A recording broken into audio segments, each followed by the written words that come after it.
En una noche de invierno en Italia, se decía que una mujer había sido esposa 3 veces en una sola noche. No era una prostituta. No era una esclava. Era la hija del Papa. Su nombre era Lucrecia Borgia. En la Europa del siglo XV, el cuerpo de una mujer solía utilizarse como dote, como garantía, como un sello viviente para sellar alianzas políticas. Pero con Lucrecia, todo fue mucho más lejos. No solo fue entregada en matrimonio 3 veces por poder, sino que, según los rumores, su noche de bodas fue convertida en un ritual humillante para que toda Italia pudiera verificar su valor. 3 veces en una noche. 3 veces para asegurar que ese matrimonio era verdadero. 3 veces para convertir a una mujer en un contrato hecho de carne. Si crees que historias así solo existen en las novelas, espera, porque la historia, especialmente la historia de los Borgia, siempre es más cruel que cualquier escritor podría imaginar. Y si eres de los que disfrutan caminar por las habitaciones oscuras de la historia, donde el honor, el sexo y el poder se mezclan como vino y sangre, entonces esta es tu historia. Léela hasta el final. Y decidir si acompañas los siguientes capítulos será cosa tuya, después de mirar directamente a la noche de bodas de Lucrecia Borgia. Ahora, retrocedamos en el tiempo, hacia donde todo comenzó, no el lecho nupcial, sino el trono de San Pedro. Antes de convertirse en la novia consumada 3 veces en una noche, Lucrecia Borgia ya era una mercancía política desde que aún no tenía edad suficiente para entender lo que significaba un matrimonio. Nació en la familia más poderosa y también más escandalosa de Europa en ese momento, los Borgia. Su padre no era un noble cualquiera, ni un comandante en el campo de batalla. Era Rodrigo Borgia, el hombre al que todo el mundo cristiano debía llamar con otro nombre, el Papa Alejandro V. Su trono no estaba sobre un caballo de guerra, sino en el trono sagrado del Vaticano. Pero no te equivoques, el poder de este papa no era más santo que el de cualquier rey. Fue construido con compra de votos, acuerdos secretos, promesas, y con hijos ilegítimos que todos pasaban por alto por la influencia que él ofrecía. Lucrecia era uno de esos hijos. Desde niña creció en un mundo donde su padre era el papa, pero la trataba como una pieza útil en el tablero político de Europa. Su hermano era César Borgia, un hombre temido y respetado, capaz de matar amigos, aliados e incluso familiares si bloqueaban su ambición. Su madre estaba oculta tras capas de mentiras, como si su existencia fuera una mancha negra inconveniente en la historia papal. En ese mundo, a Lucrecia no se le enseñaba a amar, se le enseñaba a tener valor. Su valor no estaba en lo que pensaba o deseaba, sino en a quién podía entregársela, qué territorio se ganaría con su matrimonio, qué pacto político se aseguraría a través de ella. Su primer matrimonio fue la prueba perfecta de todo esto. Cuando Lucrecia aún era muy joven, los Borgia decidieron casarla con Giovanni Sforza, un noble de la familia Sforza, quienes controlaban el poder en el norte de Italia. Este matrimonio fue presentado como una alianza sólida, el Papa y los Sforza tomados de la mano para repartirse Italia, desgarrada por guerras y conspiraciones. Pero el problema con los matrimonios políticos es que, cuando la alianza deja de ser útil, la esposa se convierte en mercancía que puede retirarse, cambiarse o romperse en cualquier momento. Solo unos años más tarde, el equilibrio de poder cambió. Los Sforza ya no valían tanto como antes. Rodrigo Borgia, ya en el trono pontificio, quiso anular el matrimonio. Pero en la Iglesia Católica, un matrimonio no puede romperse como un simple contrato. Se necesita un motivo. Y así se lanzó una de las maniobras más humillantes de la historia. Los Borgia obligaron a Giovanni Sforza a firmar una declaración en la que afirmaba que el matrimonio jamás había sido consumado, es decir, que él y Lucrecia nunca habían sido realmente marido y mujer. En palabras claras, para liberarse, Giovanni debía admitir públicamente que era impotente, que se había casado con la hija del Papa, había compartido cama con ella, y no había podido hacer nada. Para un hombre italiano de aquella época, esto no era una bofetada, era un puñal directo al único orgullo que creían inviolable. Giovanni se enfureció, pero no podía desafiar el poder de los Borgia. Finalmente, el matrimonio fue anulado. Lucrecia, legalmente, volvió a ser una pieza disponible para un nuevo matrimonio. Lo que ella pensó o sintió durante aquel episodio, nadie lo sabe. A los cronistas de la época no les importaba. Para ellos, ella era como un objeto en disputa entre dos casas poderosas, demasiado pequeña para tener voz propia. Pero las consecuencias de esa anulación la perseguirían hasta Ferrara, hasta la noche en que se rumoreaba que tuvo que ser consumada 3 veces para demostrar lo que Giovanni había negado, que ella era una esposa de verdad. Y ese solo fue el primer matrimonio. El segundo, con Alfonso de Aragón, fue aún más sangriento. Y después, una vez más, Lucrecia sería colocada en la balanza política, esta vez con la casa de este en Ferrara. Fue allí, en ese tercer matrimonio, donde nació el famoso rumor de las 3 veces en una noche. Pero antes de llegar a aquella noche de bodas tan comentada, debemos responder una pregunta. ¿Cómo una joven que fue entregada una y otra vez se convirtió en símbolo de la depravación de toda una dinastía? Y, más importante aún, ¿fue Lucrecia Borgia realmente un monstruo como cuenta la historia? ¿O solo fue un espejo que reflejaba la corrupción de los hombres que la rodeaban? 2. Lucrecia, hija del Papa, mercancía política. Para entender la tragedia de Lucrecia Borgia, debemos volver al lugar donde nacen todos los poderes y todos los pecados, el Vaticano de finales del siglo XV. Allí, el poder no provenía de la oración, sino de los banquetes a la luz de las lámparas de aceite, de las negociaciones en la oscuridad y de aquellas relaciones que se llamaban gracia de Dios, pero que en realidad no eran más que intercambios descarados. En el centro de todo, de pie entre la gloria y la suciedad, estaba un hombre, Rodrigo Borgia, el Papa Alejandro V. No era un santo, ni tampoco un monje perfecto elegido por el cielo.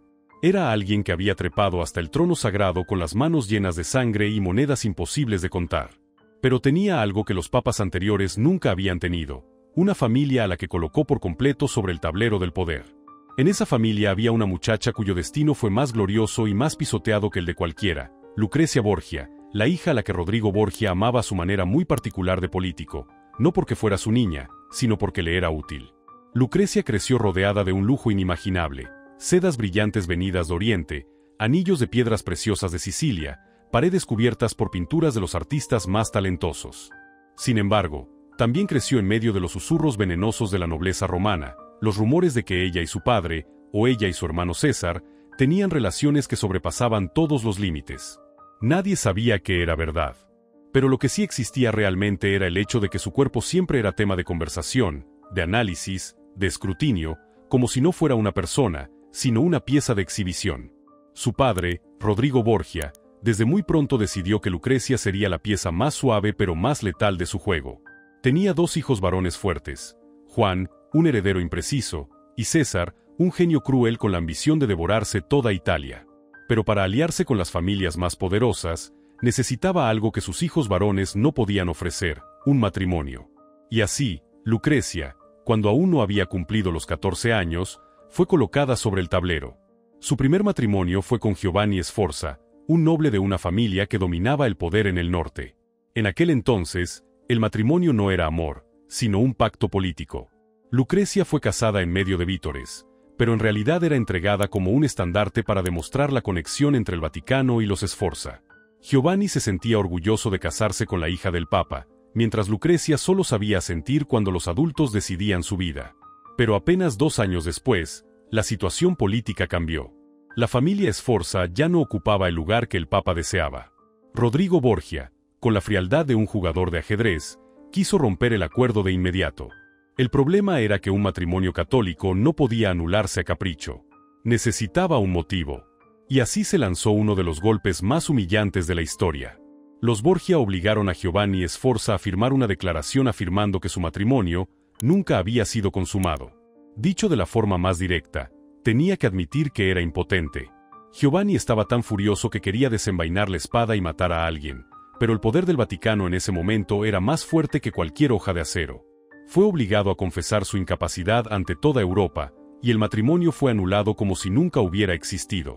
Y en medio de todo, Lucrecia, apenas una adolescente, se convirtió en el centro de una farsa política. No se le permitió hablar. No se le permitió oponerse. No se le permitió contar la verdad ni expresar sus emociones. Solo podía quedarse allí, mirando cómo su vida era hecha pedazos por decisiones tomadas por los hombres a su alrededor. Desde ese instante, su vida entró en una órbita sin salida. Ya no era una muchacha, era una pieza de juego. Como si eso no fuera suficiente, su segundo matrimonio fue aún más cruel. Tras la anulación con los Sforza, el Papa necesitaba una nueva alianza. En ese momento, el nombre más prometedor era Alfonso de Aragón, un joven príncipe de la corte de Nápoles, atractivo, fuerte, con un futuro claro. Lucrecia se casó con Alfonso, y muchos dicen que este fue el único matrimonio por el que ella llegó a sentir algo verdadero. Algunos escritos antiguos incluso describen que fueron felices durante un breve tiempo, que Alfonso era sincero y que Lucrecia se volvía naturalmente dulce cuando no estaba bajo el peso de las intrigas políticas. Pero en el Vaticano de entonces, la felicidad era un lujo que no podía durar. César Borgia, su hermano, estaba construyendo su propio imperio cortando uno a uno a sus enemigos. Para él, cada alianza solo tenía valor si servía a su objetivo supremo, unificar Italia bajo el nombre de los Borgia. Nápoles, en aquel momento, se convirtió en un obstáculo. Alfonso, aunque era el esposo de Lucrecia, representaba una amenaza para los planes de César. Y en la familia Borgia, cuando el poder estaba en juego, la sangre siempre valía menos que la ambición. Una noche, Alfonso fue atacado en el camino de regreso al palacio. Recibió múltiples puñaladas, pero no murió en el acto. Lo llevaron a una habitación, donde Lucrecia, desesperada, se arrodilló junto a su cama, mientras los atacantes se desvanecían en la oscuridad. Los cronistas de la época decían que las heridas de Alfonso eran las que dejaría un asesino profesional al emboscar a su víctima, mientras los del bando del Vaticano fingían no saber nada. Pero todos entendían quién estaba detrás.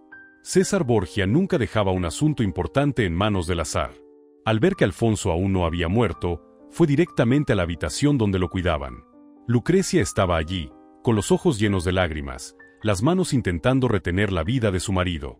César los observó, su rostro sin el más mínimo gesto de compasión, y con una voz fría como el acero, pronunció una frase que hizo temblar a todos los sirvientes presentes. «Así no sirve. Tiene que morir». Poco después, Alfonso fue estrangulado hasta morir en la cama del enfermo. Un príncipe, un esposo joven, un hombre al que Lucrecia quizá había amado, y murió ante sus ojos, estrangulado por la propia familia de ella. Se cuenta que Lucrecia se desmayó. Otros dicen que se quedó completamente en silencio, como si su alma hubiera abandonado su cuerpo. Nadie sabe qué pasó realmente. Pero lo cierto es que, desde ese momento, la muerte y el amor quedaron mezclados para siempre en su vida, sin poder separarse jamás. El Vaticano declaró entonces que Alfonso había muerto por un accidente, que el ataque fue un desgraciado incidente. Pero nadie lo creyó. Toda Roma murmuraba que Lucrecia era la causa de la muerte de su marido, que había sido cómplice, que era la demonio femenina de los Borgia, que los hombres morían por ella para servir a la ambición de su familia. A nadie le interesó preguntar si ella quería eso o no. Y en la historia, el silencio muchas veces equivale a culpabilidad. Dos matrimonios. Uno anulado con humillación. Otro terminado con sangre. Lucrecia, todavía muy joven, fue empujada hasta el borde donde cualquier otra muchacha habría caído rota.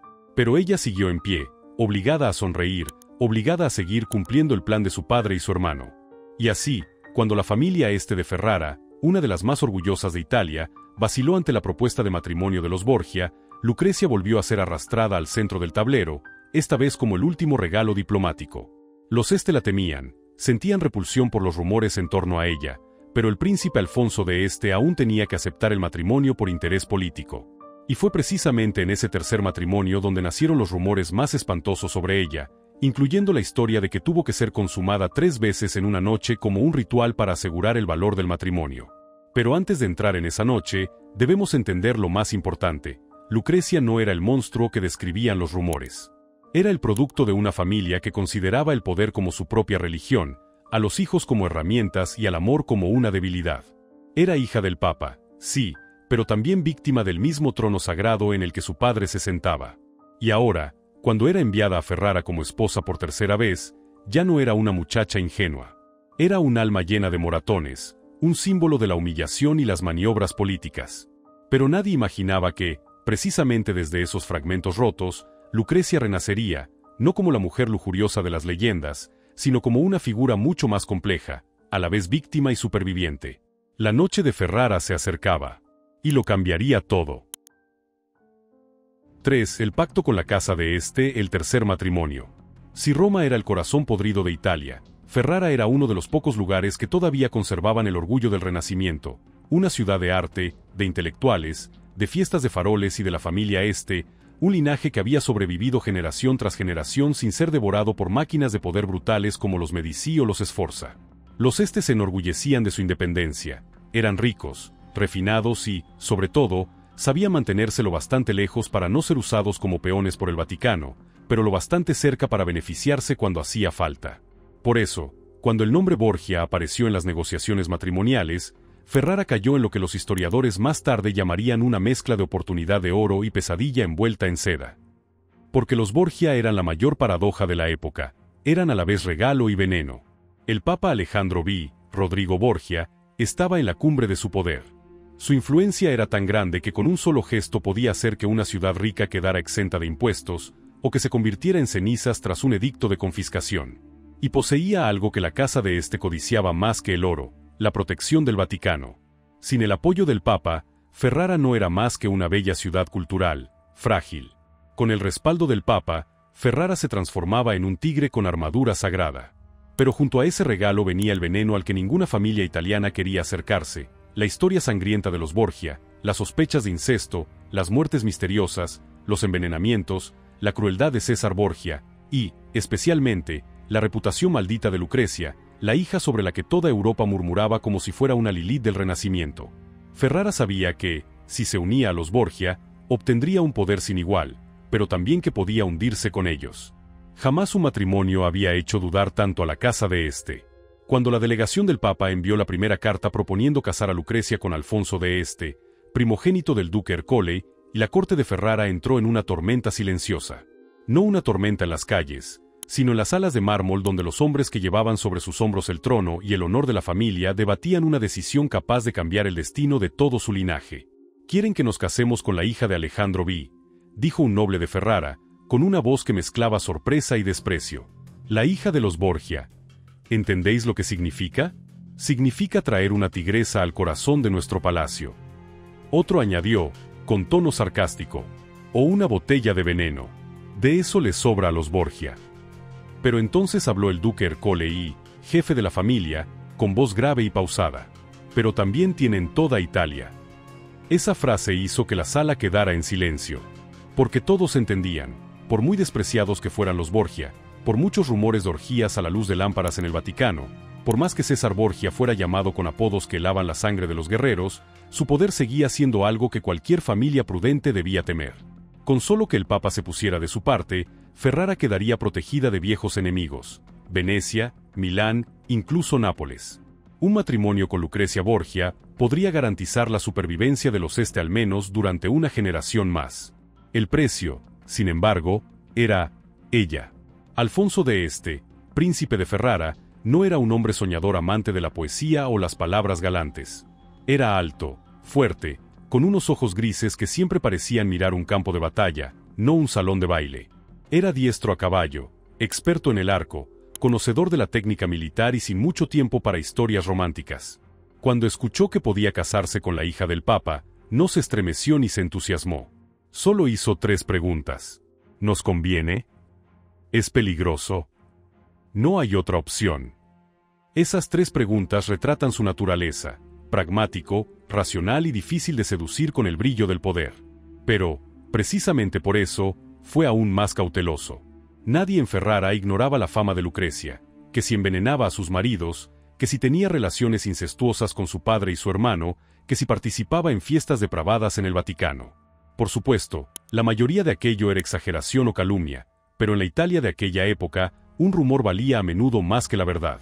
El duque Ercole y, padre de Alfonso, lo sabía muy bien, y estaba extremadamente alerta. En sus cartas al Vaticano, escribía con un tono que mezclaba cortesía y recelo, siempre dejando una salida por si necesitaba retirarse. Pero el Papa Alejandro V no dejaba margen para las evasivas. Quería ese matrimonio a cualquier precio. Y cuando el vicario de Cristo quiere algo, Italia escucha. Las negociaciones empezaron. La delegación de Ferrara llegó a Roma y fue recibida con una opulencia que les provocó miedo. Alfombras persas interminables, techos dorados, ánforas de vino falerno antiguo que valían una fortuna. Y en el centro de todo, Alejandro V, a quien debían tratar como representante de Dios en la tierra. Pero nadie debía engañarse, su fuerza no venía de la Biblia. Venía de algo mucho más humano, el conocimiento profundo del corazón de los hombres. El Papa no impuso nada con brusquedad. Convenció con solemnidad. Elogió a Ferrara como la joya del norte. Llamó al duque Ercole pilar de la paz.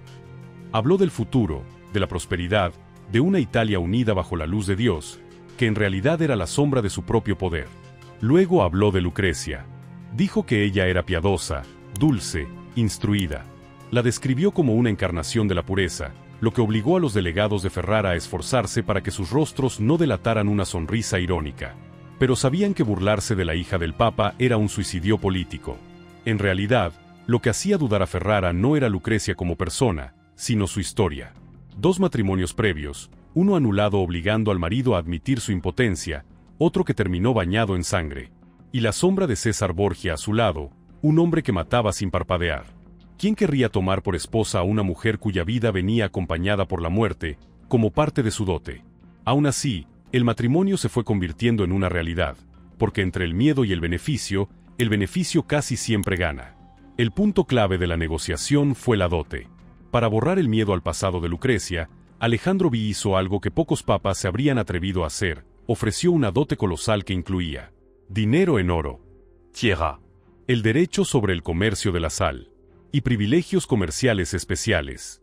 Ya no era una simple dote, era una declaración. Ella no llega a Ferrara como una carga, llega como un tesoro que vale por toda una provincia. Además, César Borgia, convertido ya en una bestia de guerra en las campañas de la Romaña, prometió proteger Ferrara de cualquier enemigo. Una promesa de César valía tanto como una daga apoyada en la garganta del contrario. Al final, el duque Ercole no pudo negarse. No porque creyera en la inocencia de Lucrecia, sino porque sabía que, si rechazaba la unión, pondría a Ferrara en peligro. Aceptar un matrimonio con los Borgia era jugar con fuego, pero rechazarlo era arriesgarse a ser consumido por las llamas. Cuando la noticia se hizo pública, Ferrara se dividió en 2 emociones opuestas.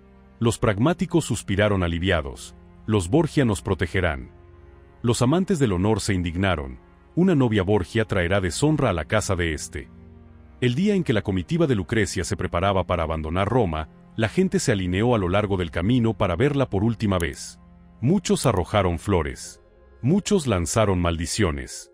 Muchos murmuraron: morirá en Ferrara. O Ferrara morirá por ella. Lucrecia, en medio de todo, permaneció sentada en su litera dorada, el rostro impasible. Había pasado por demasiado como para seguir temblando ante la opinión pública. Pero dentro de ella, nadie sabía que había una pregunta. Esta vez, ¿seré esposa o volveré a ser solo una pieza en el tablero? El viaje hacia Ferrara comenzó así, con un silencio cargado entre el miedo y la esperanza. Ni en Roma ni en Ferrara nadie imaginaba que ese matrimonio, el que creían que traería poder y estabilidad, sería precisamente el origen de las leyendas más oscuras sobre ella. Leyendas sobre una noche de bodas en la que, según los rumores, tuvo que ser consumada 3 veces, bajo la mirada constante de la política, el honor y la desconfianza. Pero esa es la historia de la noche que vendría después. Por ahora, ella sigue camino hacia Ferrara, el lugar que cambiará toda su vida. 4. La noche llega a Ferrara, rituales y sospechas. El camino que llevaba a Ferrara era oscuro como una hoja de cuchillo afilándose bajo la luz de la luna. La comitiva que escoltaba a Lucrecia avanzaba despacio, las ruedas del carruaje giraban sobre el empedrado frío, dejando un eco lejano como el latido de un corazón de una ciudad que estaba conteniendo el aliento. El fuego de las antorchas a ambos lados temblaba con el viento, haciendo que las sombras de la gente junto a las murallas se alargaran y deformaran como si quisieran devorarla. Si Roma era ruidosa y llena de ambición, entonces Ferrara aquella noche estaba extrañamente silenciosa, como si estuviera escuchando los susurros de la historia antes de exhalar su veredicto final. Desde dentro del carruaje, Lucrecia levantó ligeramente la cortina. El viento nocturno de Ferrara entró, trayendo consigo el olor húmedo del rocío y algo metálico, el aroma de una ciudad acostumbrada a la guerra pero empeñada en conservar su apariencia de lugar culto. Vio a los niños pegados a las pequeñas ventanas de las casas de ladrillo rojo, con los ojos brillando en la oscuridad como gotas de cristal. No gritaban, no corrían detrás de la comitiva, simplemente se quedaban quietos, mirándola como se mira a una criatura extraña nunca vista. Los adultos eran distintos. Estaban alineados a lo largo del camino, las manos entrelazadas, el aliento elevándose en el aire frío como humo tenue. Cada rostro llevaba una expresión de cautela y desconfianza, como si no supieran si debían inclinarse ante ella como ante una princesa o mantener la distancia como si fuera una maldición Borgia avanzando hacia la puerta de sus casas. La escolta de Ferrara iba delante, las armaduras brillando a la luz de las antorchas. Algunos soldados en la vanguardia solo miraron hacia el carruaje un instante, luego apartaron la vista enseguida, como si temieran que sus ojos revelaran demasiado ante ella. Desde las ventanas superiores, las damas nobles se inclinaban para verla mejor, con una mezcla de curiosidad y recelo. Querían comprobar si era realmente tan hermosa como decían los rumores, si tenía de verdad aquel aire frío de serpiente que mostraban las caricaturas procedentes de Florencia, o si traía consigo la sombra de la muerte de la casa Borgia. Lucrecia sabía que todas aquellas miradas se dirigían hacia ella. No agachó la cabeza. No rehuyó. Pero tampoco sonrió. Se sentó erguida, con las manos entrelazadas suavemente sobre el regazo, la figura tan elegante que nadie podía leer las verdaderas intenciones escondidas detrás de ella. El silencio de Ferrara hacía que el ruido de los cascos y de las ruedas sonara más fuerte. Los habitantes no vitoreaban como cuando recibían a una princesa de otro territorio.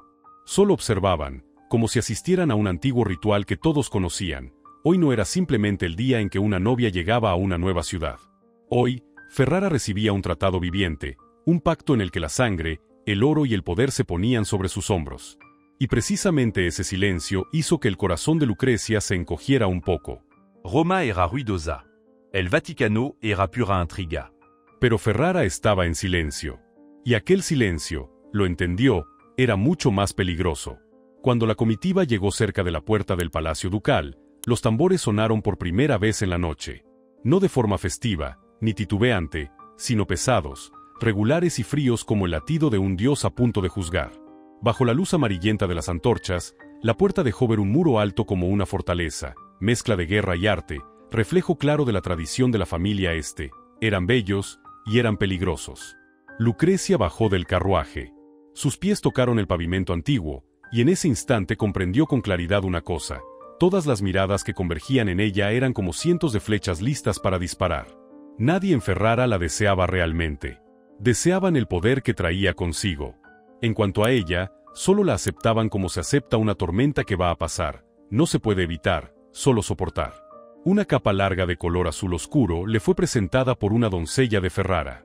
Era la señal de aceptación ritual. Ferrara no quería que entrara como una princesa Borgia, quería que entrara como una princesa Este. Una forma sutil de decir que, a partir de ese momento, dejaría de pertenecer a su padre y pasaría a pertenecer a ellos. Pero aquella capa era pesada. Tejido grueso, corte amplio, bordados finos con hilo de plata helada. Al ponérsela, sintió como si se cubriera con una montaña hecha de sospechas acumuladas. El duque Ercole y no apareció. Quiso mantener las distancias. No por falta de respeto, sino porque quería que ella entendiera. Entraba en esa familia no como un regalo celebrado, sino como un pacto que aún debía ser puesto a prueba. Solo Alfonso de Este, su esposo, estaba allí, vestido de negro con bordes dorados, la espalda recta, la mirada fría. La observó como se mira a un nuevo aliado en el campo de batalla, no a una amante. Pero tampoco mostró desprecio. Solo la precaución natural de alguien que había crecido en una familia que temía dos cosas por encima de todo, la debilidad y a los Borgia. En el momento en que sus miradas se cruzaron, Lucrecia entendió que Ferrara era un desafío muy diferente a Roma. En Roma, la veían como un instrumento. En el Vaticano, era una medalla política. Pero en Ferrara tendría que demostrar que no era veneno. Y eso, lo sabía, sería la lucha más difícil de su vida. Alfonso inclinó la cabeza, con el grado justo de cortesía y distancia. «Bienvenida a Ferrara, mi señora», dijo con voz grave y clara. «Mi señora, no Lucrecia». Sin un ápice de ternura. Sin una pizca de intimidad. Una forma de dirigirse a ella como si el matrimonio fuera un documento sellado con cera roja, no la unión de dos personas. Ella respondió con una voz suave como niebla. «Ferrara es realmente hermosa». Las palabras eran de pura cortesía, pero sus ojos llevaban una niebla ligera que impedía saber qué sentía en realidad, miedo, alegría o vacío. En Roma, la ambigüedad era un arma. En Ferrara, sería su única forma de protección. La condujeron al Palacio Ducal, residencia de los Este. El pasillo era largo, las luces de las velas alargaban las sombras sobre el suelo de piedra como cuchilladas. Los retratos de los antepasados colgaban a ambos lados, sus miradas seguían a Lucrecia como si le preguntaran: «¿Qué traes aquí, honor o desgracia?». Hasta los sirvientes la miraban de manera extraña. Nadie la recibía con entusiasmo. Nadie mostraba alegría. En Roma, la adulaban aunque fuera de forma hipócrita. En Ferrara, La temían de verdad. Esa diferencia era tan cortante como un filo rozando su piel. Lo más extraño era el silencio. No había rumores en voz alta, ni cuchicheos claros. En Roma, la gente cotilleaba incluso delante de ella. En el Vaticano, los chismes corrían más rápido que el viento. Pero Ferrara era una ciudad que sabía callar cuando hacía falta. Y aquel silencio, lo entendió, no era respeto. Era miedo. Cuando el rito de presentación terminó, Alfonso se retiró con la excusa de prepararse para la ceremonia de la mañana. A ella la llevaron a una amplia cámara de descanso. Las paredes estaban decoradas con ángeles y diosas de primavera, pero en sus ojos pintados, Lucrecia veía más vigilancia que bendición. Se quedó sola en medio de la habitación, las llamas de las velas reflejadas en su vestido amarillo pálido, haciendo que pareciera una sombra difusa en medio de un cuadro donde ella misma era el personaje principal. La comitiva venida de Roma ya se había dispersado por orden del palacio, dejándola con nuevas doncellas, mujeres que no pronunciaban palabras si no se les preguntaba. En Ferrara, Lucrecia no era solo la novia. No era solo la hija del papa. No era solo la mujer con 2 matrimonios escandalosos a sus espaldas. Era un tratado con pulso, una firma viviente que sabía sonreír, guardar silencio y comprender perfectamente que, si cometía un error, Ferrara no dudaría en convertirla en la primera culpable. Y en ese silencio, de pronto se dio cuenta de que había cruzado a otro mundo. No tan caótico como Roma, no tan sangriento como el Vaticano, pero peligroso de una forma más sutil. Aquí, no mataban con cuchillos, mataban con miradas y desconfianza. La noche cayó. Las velas se fueron apagando poco a poco.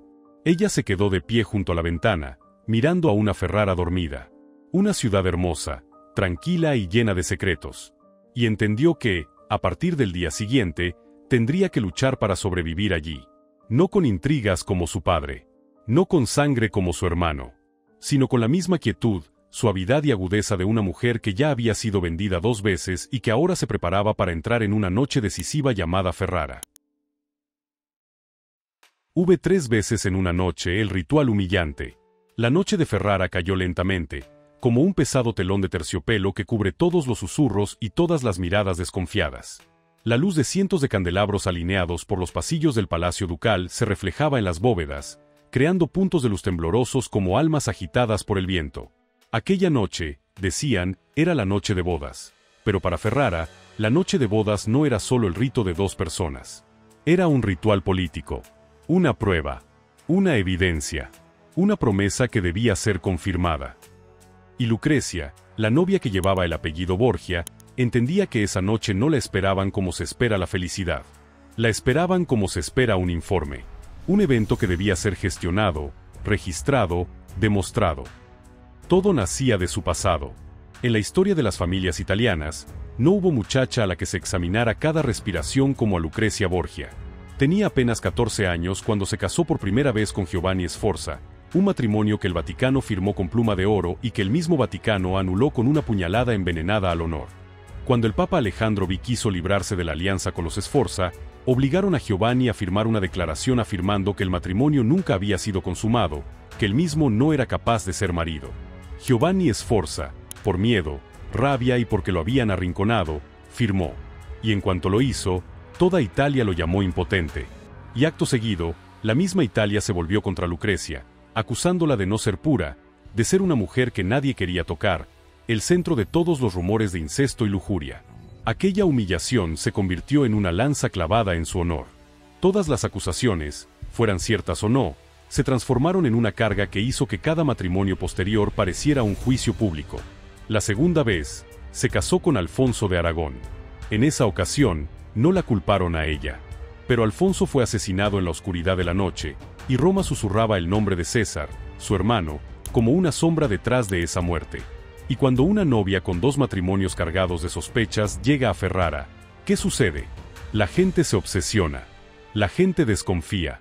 La gente quiere estar segura. Segura de que ella no es el problema. Segura de que este tercer matrimonio no será declarado nulo por el Vaticano. Segura de que se convertirá realmente en esposa de Alfonso de Este. Y por eso, Ferrara convirtió la noche de bodas en un ritual más político que íntimo. Los criados prepararon la alcoba nupcial como si dispusieran un altar. Las cortinas rojas se desplegaron, se cambiaron las velas, la cama se cubrió con sábanas blancas inmaculadas, Un blanco al que nadie miraba directamente, porque ese blanco no era solo tela. Era una amenaza silenciosa.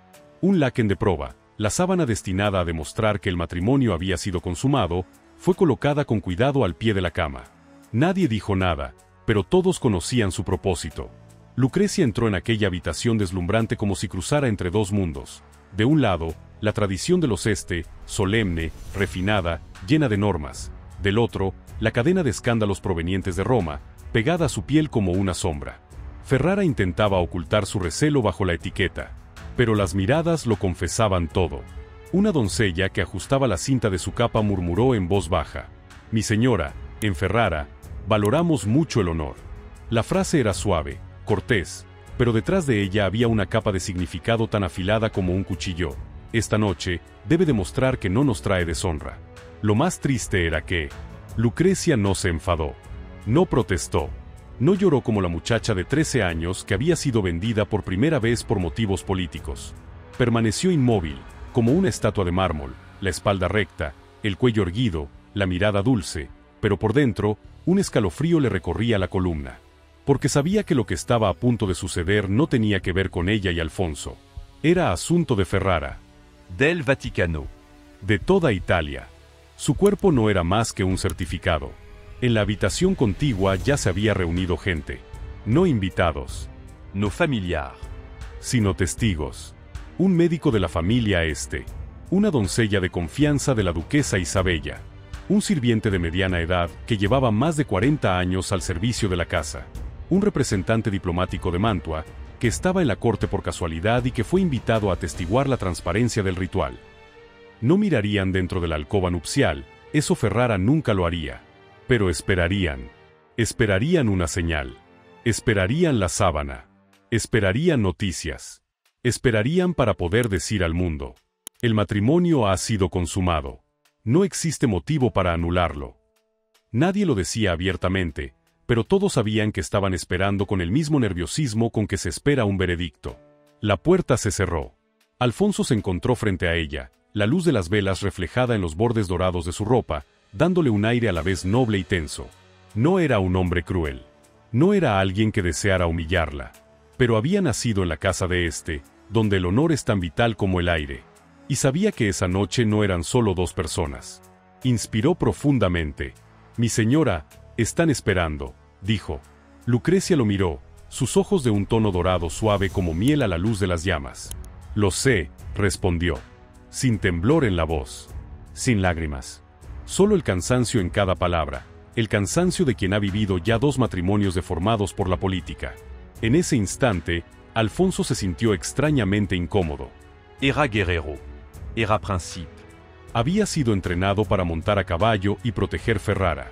Pero jamás había sentido algo como lo que sentía esa noche, la impresión de estar al borde de una línea muy fina entre la gloria y la culpa. El ritual comenzó. Solo ellos dos supieron lo que ocurrió. Pero se decía que en Ferrara, aquella noche, no hubo nada de suavidad. No entre ellos, sino entre la política y el cuerpo de ella. Una hora después, una doncella en el pasillo oyó los primeros golpes en la pequeña puerta interior, la señal. La vieja sirvienta asintió y fue rápidamente a la habitación contigua. Todas las miradas se dirigieron hacia ella. «Ha terminado una vez», anunció, con una voz en la que era difícil saber si predominaba el alivio o la presión. Una vez. Solo una vez ya debería haber bastado. Pero con Lucrecia Borgia, una vez no era suficiente para borrar los rumores. En las pequeñas salas cercanas, los nobles de Ferrara susurraban: «No podemos permitir que el Vaticano declare inválido otro matrimonio. No podemos dejar que repita la historia. No podemos aceptar solo una vez. Hay que estar seguros». Y de ese hay que estar seguros nació la leyenda.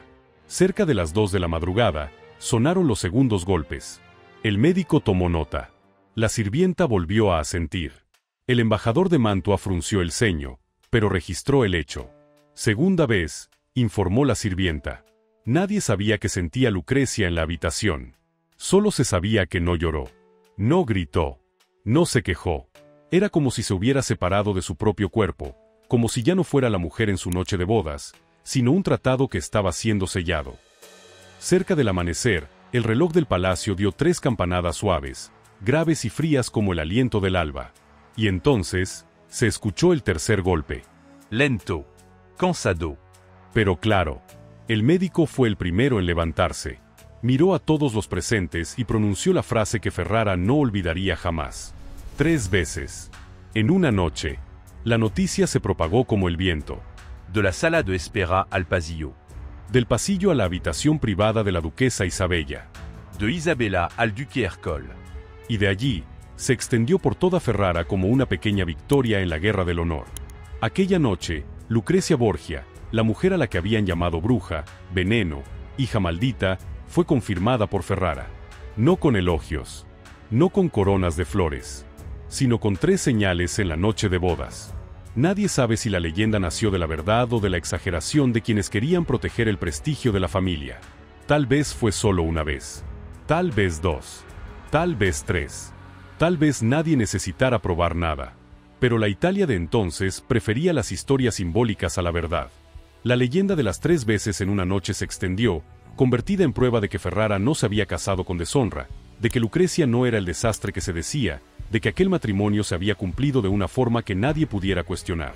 Y la tragedia de ella fue que tanto su honor como el de Ferrara fueron depositados en esa noche. Nadie le preguntó si estaba cansada, si lo deseaba, si lo soportaba. Ella era el tratado, era la prueba, era la sábana blanca que se examinaba con más atención que cualquier carta enviada por el Vaticano a Ferrara. Cuando el amanecer trepó por las murallas, Lucrecia se levantó de la cama. Las piernas le temblaron ligeramente, pero su rostro estaba extrañamente sereno.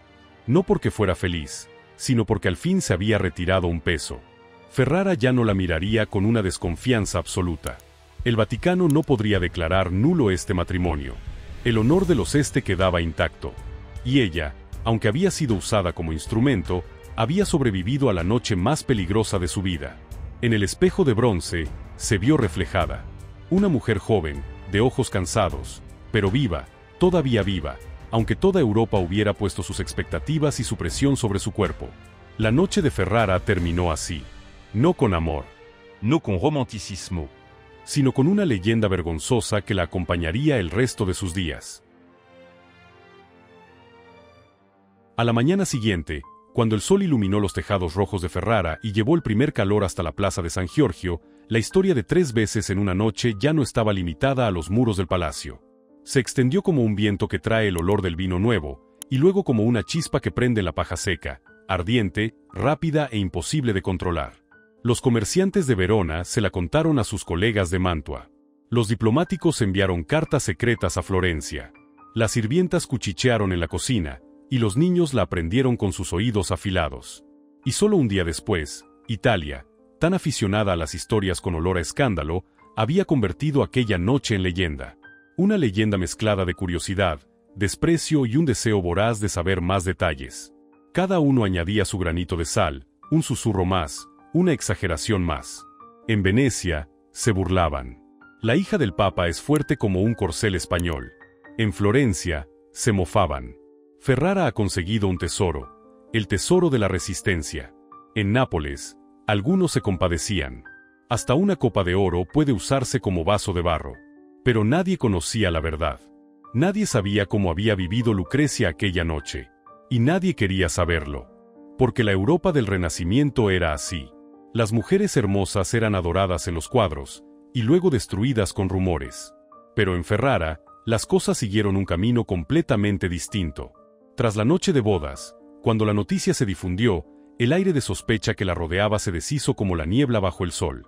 Los habitantes de Ferrara valoraban el honor de la casa de este más que cualquier otra cosa, y cuando ese honor fue confirmado, ya no tenían razón para desconfiar de ella. Sin embargo, lo que lo cambió todo no fue la sábana blanca, ni los 3 golpes en la puerta, ni la declaración del médico. Fue la propia Lucrecia. El primer día como duquesa, bajó a la gran plaza de Ferrara para asistir a misa. Sin grand litra. Sin un vestido regio ostentoso. Llevaba un vestido verde claro, sencillo, y caminaba con sus propios pies, sin dejar que la escolta la ocultara. Ese fue el momento en que el pueblo la vio como una persona real. Una dama de Ferrara contaría después. Pensé que sería altiva, como decían los rumores, pero inclinó la cabeza ante cada uno. Su mirada no era soberbia, ni tampoco temerosa. Era como si entendiera quiénes éramos y quisiera que la entendiéramos a ella. Desde ese instante, Ferrara empezó a mirarla de otra manera. Una duquesa de este solía esconderse en sus aposentos, leer, tocar música, o como muchas damas nobles, darle la espalda a la ciudad y dejar las cosas pequeñas en manos de sus sirvientes. Pero Lucrecia no lo hizo. Quizá porque había vivido en el Vaticano, donde cada corredor escondía una intriga. Quizá porque ya la habían vendido 2 veces y sabía lo terrible que era la soledad. O quizá porque Ferrara era la primera oportunidad de su vida para gobernar su propio destino. Comenzó por lo más pequeño.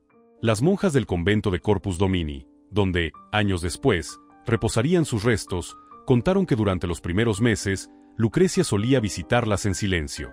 No como duquesa, sino como una mujer joven que quería entender la ciudad de la que acababa de convertirse en madre. Les preguntaba por los huérfanos, por las viudas, por las reservas de alimentos para el invierno, por la epidemia del año anterior y cuántas vidas se había llevado. Y no solo preguntaba, actuaba. En pocas semanas, abrió un lugar de distribución de pan para los pobres. No con el tesoro de Ferrara, sino con oro sacado de su propia dote. El pueblo se quedó atónito. ¿Una dama del Renacimiento, usando su dinero para alimentar al pueblo? El respeto empezó ahí. Ni siquiera el más escéptico podía hablar mal de una mujer que daba más de lo que recibía. Pero Ferrara no era solo una ciudad con hambre. Era una ciudad de luz artística. Uno de los pocos lugares de Italia donde la literatura, la música, la pintura y la filosofía eran tratadas como tesoros. Y en ese terreno, Lucrecia mostró un talento que dejó asombrada a la corte de este. Hablaba latín con fluidez. Leía a Ovidio, Séneca, Eurípides. Tocaba el laúd con una técnica suave como la seda. Escribía poesía, versos que no buscaban ostentar talento, sino expresar el corazón. En una ocasión, el célebre poeta Pietro Bembo fue invitado a Ferrara. Esperaba encontrarse con una duquesa hermosa como las figuras de Pinturicchio o Botticelli, un icono de moda de la corte. Pero al conversar con ella, se quedó sin palabras. En una carta a un amigo, escribió: «He conocido muchas mujeres bellas, muchas mujeres inteligentes. Pero ella es un tesoro extraño, suave y firme, pura y profunda. Me recuerda a esos ríos que fluyen bajo el hielo, silenciosos, pero poderosos». El respeto hacia ella estalló en los círculos intelectuales. Bembo le entregó sus manuscritos más recientes. Los músicos de Ferrara pedían su opinión para sus conciertos. Los pintores querían que posara para sus retratos. El poeta Ludovico Ariosto le llevó el primer borrador del Orlando Furioso, buscando la opinión de la mujer que mejor entiende el arte en este palacio. Ferrara nunca había tenido una duquesa como ella. Pero lo que más conmovió al pueblo no fue su arte ni su cultura. Fue su corazón. Amó a Alfonso de una manera extraña, silenciosa, constante y sin exigencias. A diferencia de sus matrimonios anteriores, en los que fue usada como moneda política, en Ferrara fue tratada como alguien con voz propia. Y Alfonso, guerrero seco y sobrio, empezó a darse cuenta del calor que ella traía a un palacio hasta entonces frío y severo. Ella administraba las finanzas del palacio mejor que cualquier intendente. Organizaba fiestas no para alardear, sino para apaciguar al pueblo. Se interesaba por los comerciantes, permitiéndoles vender en la plaza sin los impuestos abusivos de antes. Una vez, cuando estalló una pequeña epidemia en las afueras, fue personalmente a visitar a los enfermos, llevando medicinas y vendas. Se quedó en habitaciones oscuras junto a quienes ardían en fiebre, sin mostrar miedo. Una sirvienta estuvo a punto de llorar al verla limpiar la frente de una niña moribunda. «¿Por qué una duquesa viene aquí?», preguntaban. Ella respondía con sencillez: «También soy un ser humano, como ellos». Desde ese momento, el pueblo la llamó con un nombre que nadie le había dado en Roma: la Madre de Ferrara. Mientras tanto, el rumor de las 3 veces en una noche seguía extendiéndose por Europa y regresaba a Ferrara como una flecha que daba vueltas. La gente reía, se burlaba o envidiaba, siempre a partir de algo que nunca entendieron. Pero lo extraño fue que ese rumor no la debilitó, la fortaleció. Porque, en una sociedad que buscaba humillar a las mujeres, ella se mantuvo erguida, sonrió y siguió viviendo con dignidad. La vergüenza con la que Europa se deleitaba, ella la convirtió en armadura. La humillación se convirtió en suelo sobre el que construir poder. La murmuración se volvió viento que impulsaba el respeto del pueblo. Las heridas se transformaron en fuego con el que iluminó el palacio que antes la había mirado con recelo. El Vaticano la usó como pieza de ajedrez. Roma la usó como historia. Europa la usó como burla. Pero Ferrara, Ferrara la USO como duquesa. una gobernante que ejercía el poder con humanidad, inteligencia y una resiliencia que nadie había esperado. Muchos años después, cuando la era de Alejandro V y César Borgia ya se había hundido en sangre y escándalos, Lucrecia seguía en Ferrara, serena, tranquila, como un gran árbol que da sombra a la ciudad. Entonces la gente se dio cuenta de algo que la historia casi había olvidado: que el poder de ella no nació de la familia Borgia, ni de su dote, ni de su título, sino de la misma humillación con la que intentaron destruirla. Se levantó desde el barro, y hizo que el barro floreciera. Al final, cuando ponemos toda la historia de Lucrecia Borgia sobre la mesa y la miramos con los ojos de hoy, tenemos que admitir algo. La leyenda de 3 veces en una noche puede ser cierta, falsa, o solo parcialmente verdadera. La historia del Renacimiento, escrita por los vencedores y por hombres con poder, nunca es una verdad pura. Es una mezcla de ambición, prejuicio, miedo y rumores avivados como fuego en el viento. Es posible que aquella noche solo hubiera una vez. Es posible que no hubiera 3 señales. Es posible que Ferrara la aceptara sin ese ritual. Y también es posible que todo fuera invento de intelectuales y enemigos de los Borgia para ridiculizar a una familia a la que detestaban. Pero la pregunta importante no es: ¿ocurrió de verdad? Sino, ¿por qué una mujer tuvo que vivir en una época en la que era posible inventar una leyenda tan humillante para encadenarla? Si miramos más hondo en las grietas de la historia, vemos algo más inquietante que la verdad en sí. En la política, sobre todo en la política de una época dominada por hombres, el cuerpo de la mujer fue convertido una y otra vez en un arma para amenazar, un depósito para asegurar alianzas, un documento con el que firmar tratados, un cuerpo utilizado para probar lealtades u honores, y, a veces, solo en una historia entretenida para manchar al enemigo. Lucrecia no fue la primera mujer en cargar con las consecuencias del mundo de los hombres, ni fue la última, pero fue especial en algo: se convirtió en símbolo de cómo la historia trata a las mujeres con poder. Cuando son dóciles se las utiliza, cuando son bellas se las juzga, cuando son inteligentes se las sospecha, cuando aman se las ridiculiza, cuando tienen influencia se las llama brujas, veneno o manipuladoras. Y en medio de todo eso, la historia prefiere recordarlas por los rumores, no por lo que construyeron. De Lucrecia se cuentan escándalos: que el padre la usó como ficha, que el hermano la eclipsó, que Europa se rió de ella. Pero se olvida que convirtió Ferrara en uno de los centros culturales más brillantes de Italia, que patrocinó a Bembo, a Ariosto y a los músicos de la corte de este, que salvó al pueblo en tiempos de enfermedad, que trajo paz entre familias, que no dejó que la humillación la volviera odio, sino fuerza. La leyenda la envolvió como una niebla tóxica, pero la verdad que vemos al mirar de cerca, es mucho más limpia. Lucrecia Borgia, al final, no es símbolo de decadencia, es símbolo de resistencia. No luchó con espada como César, no tramó como su padre, no tuvo poder absoluto, pero vivió, amó y gobernó en un mundo que hizo todo lo posible por aplastarla. Y venció, no mediante el miedo, sino mediante la dignidad. El día de su muerte, Ferrara guardó luto 3 días. Las iglesias abrieron sus puertas, se colocaron flores blancas bajo la imagen de la Virgen, y la llamaron con un nombre que Roma jamás le dio: nuestra duquesa. Su muerte no hizo desaparecer la leyenda, pero dejó una pregunta para quienes vinieran después: ¿en qué elegimos creer? ¿En los rumores o en la mujer que realmente vivió entre nosotros? Y si has llegado hasta aquí conmigo, has cruzado Roma, el Vaticano, Ferrara, has pasado por escándalos y verdades, has recorrido los fragmentos distorsionados de la historia, entonces has hecho algo mucho más importante que leer un relato. Has mirado la historia con ojos despiertos. Has visto cómo se puede destruir a una mujer solo con palabras. Has visto cómo el poder usa el cuerpo femenino como prueba, como propiedad, como escudo. Y has visto lo más importante: que, entre rumores, muchas veces la verdad es lo más silencioso. Si quieres seguir explorando estos rincones oscuros de la historia, donde la leyenda y la verdad chocan, donde los personajes difamados vuelven a cobrar vida, apoya mi canal de YouTube. Dale like, suscríbete y activa la campanita, porque aún hay muchas historias enterradas que la historia no quiere que conozcas. Si te gustaría que siga escribiendo sobre otras mujeres malditas de la historia, solo deja un comentario. Continúa. Gracias por haber llegado hasta el final de esta historia. A veces, La historia esconde la oscuridad, pero nosotros siempre tenemos el derecho de encender la luz.